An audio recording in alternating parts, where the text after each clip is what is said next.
How's it going? Thank you all so much for checking out GuitarControl.com. I'm back here with kind of an extension of a previous lesson. So we just did a lesson on basically having riffs and never running out of them. And what I'd like to do now is how to kind of spice up some riffs. So if you're kind of like a power chord player where you got some good riffs, but they're power chord based. Those are fine. They sound great. There's not a thing wrong with them. We just want to maybe spice them up a little bit. So what we're going to do is we're going to be incorporating a scale today to really spice up and add that extra little layer to a riff to take it from, a normal power chord riff to something a little bit more. So make sure you get the tabs over on the website. That link is down below in the description for you. And other than that, let's go ahead and get to the lesson. Okay, so I'm going to go ahead and play you what we're going to be learning today. And like I said, it's kind of a build off of a previous lesson, but we're just spicing it up a little bit. So here's the riff.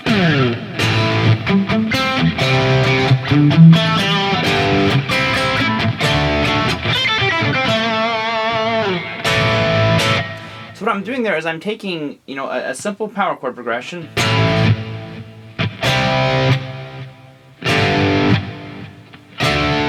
And to me, already just hearing that by itself, I can really hear how those little fills livened it up a lot. And what I'm doing is I'm pulling all those notes out of our A minor pentatonic scale. So if you don't know your A minor pentatonic scale, it's this. It's 5/8 on the low E, 5/7 on the A, 5/7 on the D, 5/7 on the G, 5/8 on the B, and 5/8 on the high E.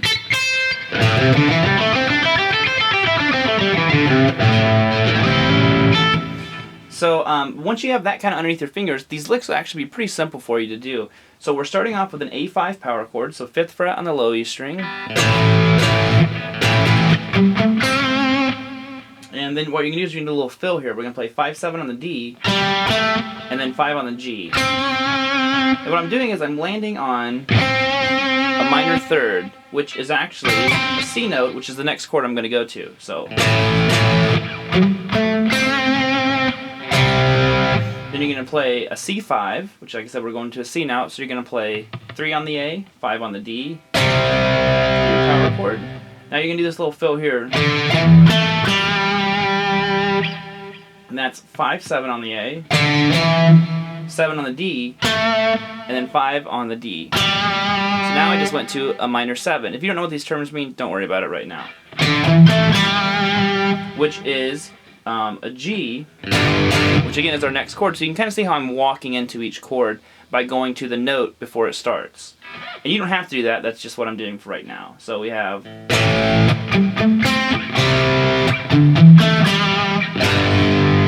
G5, which is 3rd fret on the low E.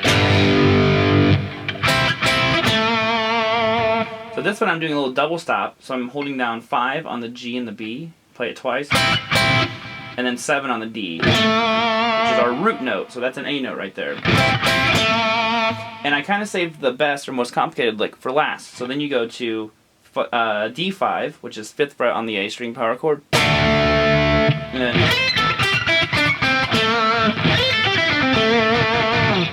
so,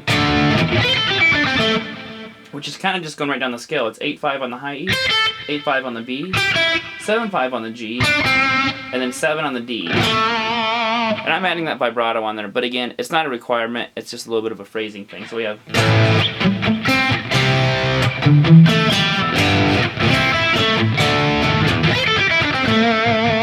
And feel free to spice up this lick. Like I said, I kept the riff itself very simple, but you can,